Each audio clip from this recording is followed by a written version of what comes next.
आमे देखा यही रज बजार रे बो बुटुभूत अंता श्रीजगन्नाथ नवकरव ये तीनोटी फिल्म व्यावसायिक दिगरु सफलता पाई ताटू सर्वाधिक सफलता पाई 90 वर्ष भितर बो बुटुभूत 20 कोटी टंका बिजनेस करवा यहाँ गोटे इतिहास गोटे विरल घटना पड़ार सीनटा तो से भी माने कहानी रे जहाँ वर्णित अच्छी से कहानी अवलंबन रे सिनेमा होती आमे कहानीटा को तो जी लिखिं से समय जहाँ भी कहानी थिला से अवलंबन रे तेणुक आम से परिवर्तन करें कारण परिवर्तन कले यहाँ गोटे आमर निजस्व चिंताधारा है बुझा पड़ो कारण आम देखा यही रज बजार रे बो बुटुभूत अंता श्रीजगन्नाथ नवकरव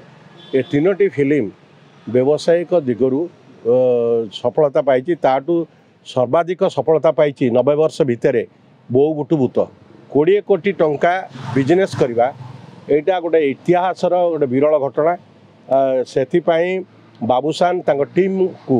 आम धन्यवाद दबा ये गोटे इतिहास से सृष्टि कले आज ओडिया सिनेमार प्रयोजक मैंने जो सिनेमा करुँच से सिनेमार कहानी प्रति गुरुत्व दिंतु भल टीम वर्क नहीं कि काम करूँ जहाँफल कि ओडिया सिनेमार ये जो गतिटा होची ये गति आहरी गतिशील हम से पड़ार सीनटा तो से भी माने कहानी रे जहाँ वर्णित अच्छी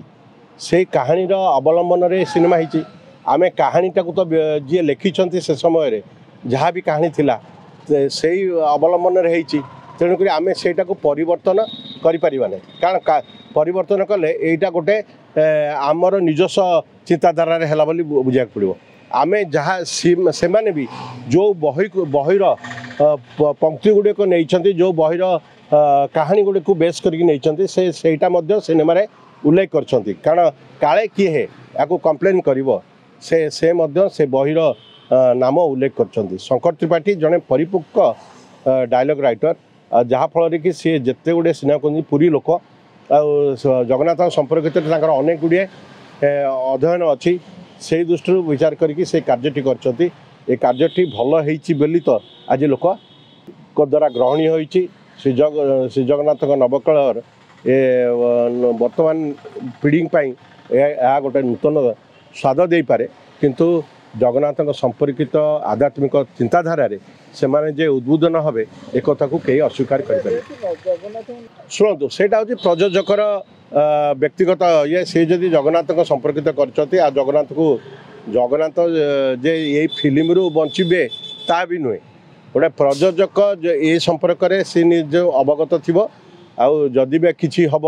जो सफलतार शीर्ष में पहुँचला ताले निश्चित भाव जगन्नाथकर हुंडी को दान कले किसी असुविधा कारण से परिवार अतीत अनेक भल कम दान करुक से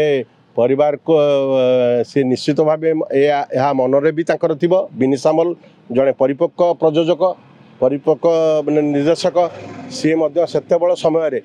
ड्रामाटिक सेक्रेटरी रमादेवी थे तेणुक अभिज्ञता अनुभव